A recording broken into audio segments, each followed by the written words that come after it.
Dating your boss might get you in hot water, but in show business, it happens more often than you'd think. These celebs ended up in relationships with the people calling the shots, and some of them stuck it out for the long haul. Tim Burton and Helena Bonham Carter were a show business power couple for many years, and it definitely seemed as though the two oddballs had found their way to their perfect soulmates. Not only were Burton and Carter a great pair romantically, but they also made great collaborators. That should come as no surprise, given that they first met on the set of the 2000 film Planet of the Apes, which Burton directed. And he said, don't take this wrong way, but you are the first person I thought of to play a chimpanzee. Burton also said that he had a hunch Carter would enjoy wearing ape prosthetics. And he was right. Asking a woman to play a highly evolved chimp might not work as a pickup tactic in most instances, but it certainly worked for Burton. Although he and Carter both had long-term partners during filming, romance blossomed soon after. The two had a son, Billy, in 2003, and their daughter Nell was born in 2007. Of course, some of their most fascinating babies were of the film variety. Carter became somewhat of a muse for Burton, and the pair collaborated many times over the course of their 13-year romance for projects like Dark Shadows, Big Fish, Alice in Wonderland, and Corpse Bride. Sadly, they split in 2014. With her golden voice and trademark whistle register, Mariah Carey would have become famous no matter what route she took. That said, it certainly couldn't have hurt that she dated and then married her boss at Sony Music. Tommy Mottola became president of Sony in 1988 and chairman and CEO of Sony Music in 1993. He signed Carey to Columbia Records, a label owned by Sony, after hearing her demo tape in 1988. By 1991, the pair were an item, and in 1993, they had an over-the-top $500,000 wedding at New York St. Patrick's Cathedral. Carey was only 23, while Mottola was 2 decades older. Neither of them have fond memories of the marriage, which ended in 1998 after a separation the previous year. Carey has on multiple occasions opened up about how Mottola controlled every aspect of her life during that time period, including in her 2020 memoir. She said in a 2019 Cosmopolitan interview, "You might want to picture a child bride. There was a conscious effort to keep me as this all-American, whatever that means, girl. It was very controlled. There was no freedom for me as a human being. It was almost like being a prisoner." In a CBS Sunday Morning interview, Carey said that even going out for a bite to eat with a friend created a fight in the marriage. Mottola, who has been married to singer Talia since 2000, has since acknowledged the inappropriateness of his romance with Carey. Jennifer Lawrence has been a huge star ever since she took center stage in The Hunger Games, so her dating history is no mystery. She has been married to Cook Maroney, an art gallery dealer, since 2019, and they share a son named Cy who was born in 2022. Before Maroney, Lawrence had only a handful of big public relationships, but they were relatively significant. She dated fellow actor Nicholas Hoult from 2011 to 2014, with a brief split in the middle, and Coldplay lead singer Chris Martin from August 2014 to the following August, with a momentary split as well. A year after that, Lawrence began dating the director of one of her most bizarre projects to date. She entered a relationship with Darren Aronofsky after she starred in his surreal horror film Mother, but before the film actually released. He made sure to hype up her performance considerably on the press circuit during that time. What she does in this film just shows the world that her potential is endless of what she can possibly do. The pair began dating in September 2016, after the end of shooting, and lasted for just over a year before calling it quits. As is the case with numerous director-actor pairings, Lawrence and Aronofsky also had a significant age gap, 22 years. Sources like the Daily Mail reported that this gap played a part in the demise of their relationship. After all, Aronofsky's son with actor Rachel Weisz was born in 2006 and is therefore closer in age to Lawrence than he is. Speaking of age gap relationships, the one between actor Aaron Taylor Johnson and his wife Sam has garnered plenty of scrutiny over the years. Nevertheless, the two have been together for more than 15 years despite being born 23 years apart. Aaron Johnson met filmmaker Sam Taylor Wood when he auditioned for the film Nowhere Boy in 2008. Sam, who was married at the time, was directing the film and cast Aaron as John Lennon after his audition dazzled her. She got divorced that same year, and the couple made their red carpet debut and got engaged in 2009. Sam told Harper's Bazaar in 2019, "We were very professional through the entire film, but everyone on set knew. And as soon as we finished, he told me he was going to marry me. We had never been on a date or even kissed." I know I'm professional and I'm a director, but I am a human being. The chemistry may have been palpable, but on paper, things looked a bit weird. Aaron was still technically a teenager at the time, while Sam was a divorced mom of 2 in her 40s. Even though Sam's eldest daughter is only 8 years younger than her partner, Aaron stepped up to help raise both kids. The couple also have 2 other daughters, who they welcomed in 2010 and 2012. The Taylor Johnsons married in 2012 and are still going strong, despite what Aaron has referred to as intrusive attention focused on their age gap.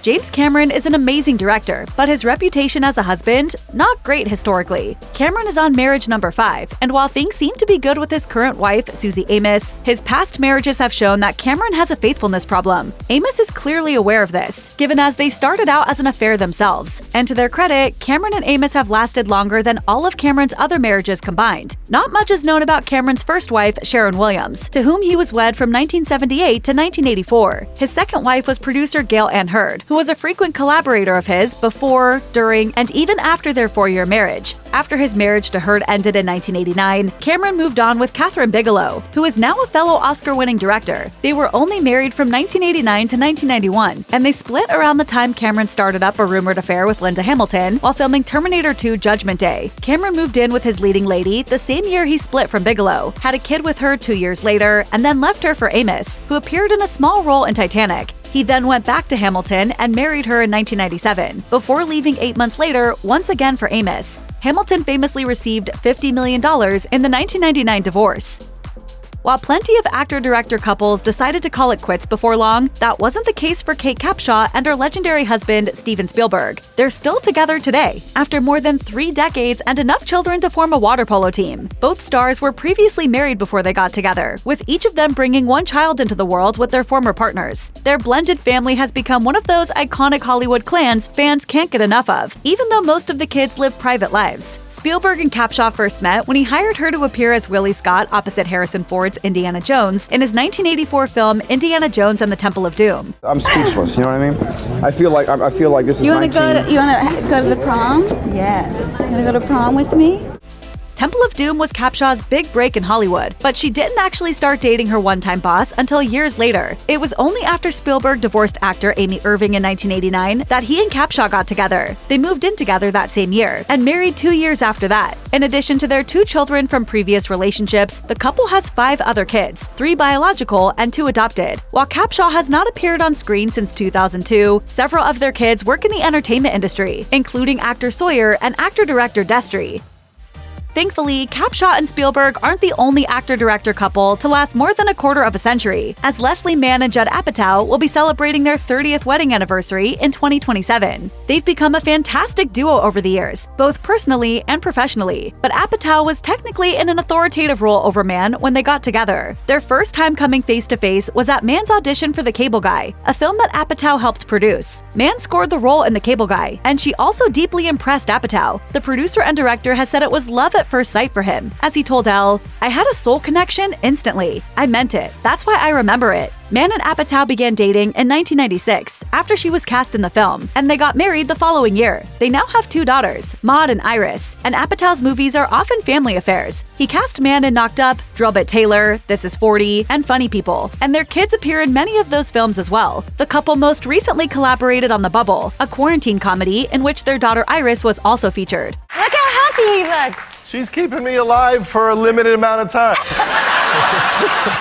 Michelle Williams is notoriously private about her personal life, but you can't be a world-class award-nominated actor and not court a certain level of interest. When it comes to Williams, people have been perhaps even more invested in her happiness since the death of Heath Ledger, the father of her daughter Matilda, in 2008. Though they weren't a couple at the time of his death, they still had plenty of love for each other, and Williams was thrown into grief. Nevertheless, she forged on after Ledger's death, dating director Spike Jonze that same year. She told Vanity Fair in 2018, "I never gave up on love. I always say to Matilda, your dad loved me before anybody thought I was talented or pretty or had nice clothes." Williams dated a number of men after Jonze, but no one that stuck around for too long. She walked down the aisle with musician Phil Elverum in 2018, only announcing the marriage after the fact, but the pair split the following year. Fortunately, there was a happy ending for Williams after all, as she soon fell for current husband Thomas Kail, whom she met during the making of the miniseries Fosse/Verdon. As co-creator of the miniseries, Kail was technically in a boss role, but the couple didn't start a romance until after filming.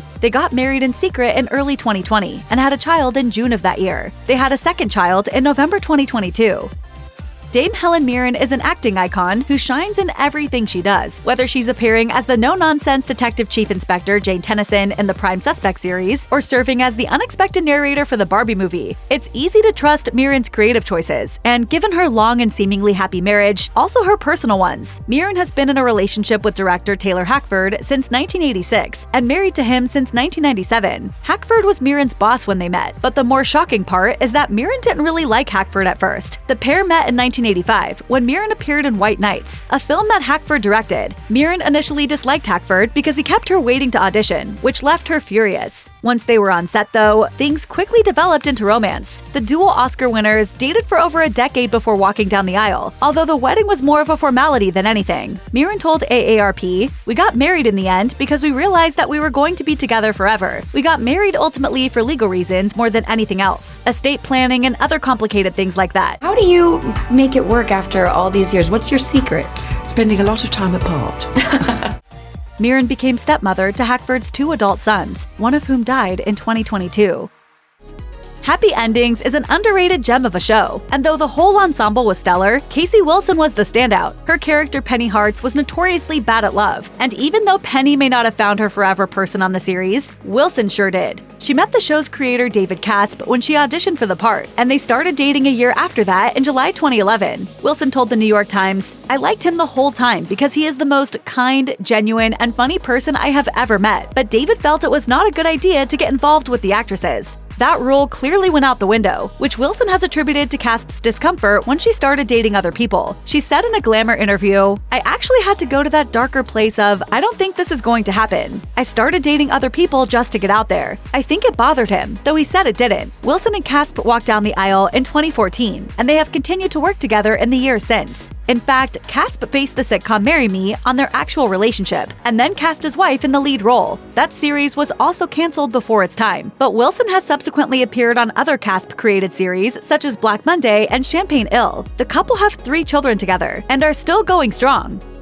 Diana Ross's life has been truly one of a kind, and one of the most interesting parts of her story is her love affair with Motown head honcho Berry Gordy. It resulted in a child that was presumed to be parented by another man for years. Not only was Gordy Ross's label head, but he also once employed her as a secretary, a job she was fired from because she was awful. According to Rolling Stone, Gordy and Ross first met when she was a high school student seeking a recording contract alongside her bandmates in the Premettes. Once the girls graduated, Berry signed them, renamed them the Supremes, and helped launch them to worldwide success. The pair were romantically involved for the latter half of the 1960s, but broke up when their relationship got in the way of the work. Ross and Gordy had already broken up when they conceived their daughter Rhonda in late 1970 in a one-off night of passion. Since Ross married Robert Ellis Silberstein early into her pregnancy, it was assumed he was the father for the earliest years of her life. I really did love this woman.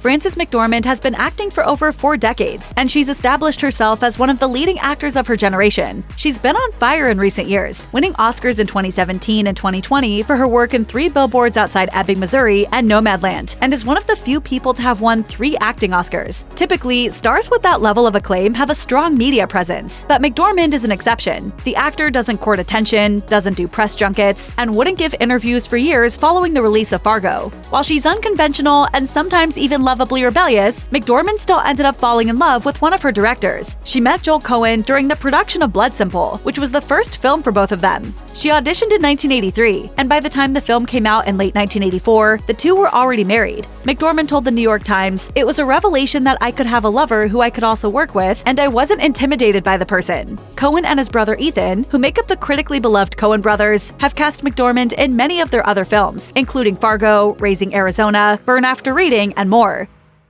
Forget dating a showrunner or director. Why not go all the way to the top and snag the head of a major network? That's what Big Brother host Julie Chen Moonves did when she started up with her husband, Les Moonves, who was at the time the head of CBS. Chen Moonves had established herself as a journalist at the network and was a newsreader on The Early Show when she was tapped to host Big Brother. Their romance began while Moonves was still married to his first wife, with whom he has 3 kids, and details about its origins are scarce. The two were married in 2004, mere weeks after Moonves' divorce, and had a child, Charlie, in 2009. Chen Moonves only later started using her married name, something she unexpectedly did after allegations of sexual harassment against her husband years after their marriage. She told Deadline in 2022, "When I married my husband, I chose not to take the name because I thought it could be seen as an unfair advantage. It was a powerful, popular name to have, and I had made my own career prior to knowing him, so I wanted to keep that." We really don't fight. We don't fight. I'm a very easygoing person. Moonves stepped down from his role at CBS in 2018 amidst the allegations of sexual harassment and misconduct, which he has denied. The drama behind the scenes of the psychological thriller Don't Worry Darling captivated the internet in 2022. It all started when Shia LaBeouf exited the project, leading actor and filmmaker Olivia Wilde to search for a replacement. She found one in Harry Styles, the former One Direction singer turned solo hitmaker who had been looking to break into the acting world. She also found in him a new boyfriend, and the two quickly became one of the most talked about couples in the world. Wilde and her then fiancé Jason Sudeikis announced their split in November 2020. Wilde maintains that they broke up earlier in the year, while Sudeikis told GQ they only ended things for real in November. When Wilde and Styles were photographed holding hands in January 2021, it further complicated the timeline and got people talking. Considering that Styles had been cast in her film in September, some have speculated that Wilde may have ended her engagement to be with her star instead, but she denied this in a 2022 Vanity Fair interview. Despite the litany of evidence by way of paparazzi photos, Wilde and Styles made the choice not to speak about their relationship publicly. They reportedly broke up in November 2022, according to People. Celebrities nowadays get plenty of flack when their extramarital affairs become public, but cheating simply isn't a career ender like it used to be. Back in the golden age of Hollywood, breaking the bonds of matrimony meant breaking your entire life. And no one is a better example of this than Ingrid Bergman. A popular actress with iconic roles in films like Casablanca and Joan of Arc, Bergman was made an outcast after her affair with married director Roberto Rossellini came to light. Bergman fell in love with Rossellini while making the 1950 film Stromboli, and the couple both left their spouses to be together. The resulting scandal led to hate mail, public shaming on the floor of the US Senate, and even boycotts of Bergman's films. While she was able to continue acting and even won 2 more Academy Awards, her reputation never fully recovered. I may have done wrong, but all I want now is a little happiness. Of course, it wasn't just the affair that made people lose their minds, but also the baby the couple had out of wedlock. The couple married a few months after their son was born in 1950, and they had 2 more kids before their 1957 divorce. Years later, it was revealed that Bergman had a history of cheating, and that she had cheated on her first husband with co-star Gregory Peck.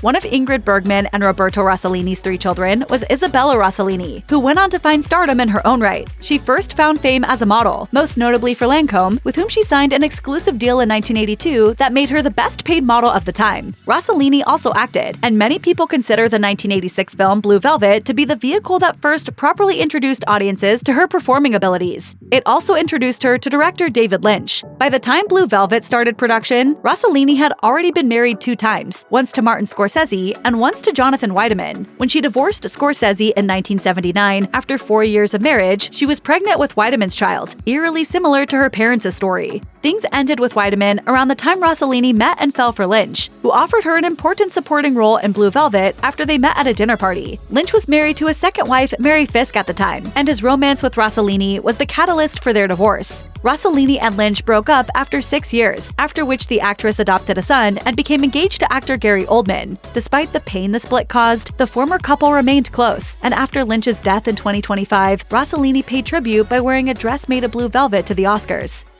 Ben Stiller is from a Hollywood family, but his road to success wasn't an overnight one. Though he had some early luck in the theater, he started his TV career in bit parts in shows like Kate and Ally and Miami Vice before a disastrous 4-episode stint on SNL. A few years later, he got his own sketch show, The Ben Stiller Show, but that too was not a successful endeavor. It wasn't long before Stiller stepped behind the camera and met his future wife, but the show they first collaborated on wasn't nearly as successful as Severance. Stiller has been married to actor Christine Taylor since 2000. They met during the production of a TV pilot he directed for a show called Heat, Vision and Jack. While the show never got picked up, the couple quickly hit it off and began dating, eventually going public at the 1999 MTV Movie Awards. They appeared together in Zoolander a year after getting married, and Taylor also had small roles in Stiller's films Dodgeball, A True Underdog Story, and Tropic Thunder. The couple shares 2 children, Ella and Quinlan, and were on a solid track until their 2017 separation. Stiller and Taylor got back together during the COVID-19 pandemic, during which they moved back in together. We had so much time to talk. We had time to, there were no other distractions. So it was a really special time for us, for the family. With hit movies on his resume like Desperado and Spy Kids, Robert Rodriguez is one of the most bombastic filmmakers working today. Nothing is too crazy for a Rodriguez-directed movie, and in the mid-2000s, he teamed up with Quentin Tarantino for an audacious cinematic experiment. Released in 2007, Grindhouse combined Rodriguez's Planet Terror with Tarantino's Death Proof to produce a double feature similar to one a person might have seen at a seedy theater in the 1970s. Actor Rose McGowan signed on to play a role in both halves, but only in Planet Terror did she get to take the lead. As go-go dancer Cherry Darling, she survives a zombie apocalypse by replacing her leg with a machine gun. Rodriguez first met McGowan when she was cast in the movie, and he split from his wife not long after. It's unknown whether or not McGowan had anything to do with the divorce, but either way, she and Rodriguez reportedly got together that same year. He apparently planned on casting her as the title character in a remake of Barbarella, but the movie was never made, and the couple called things off in 2009.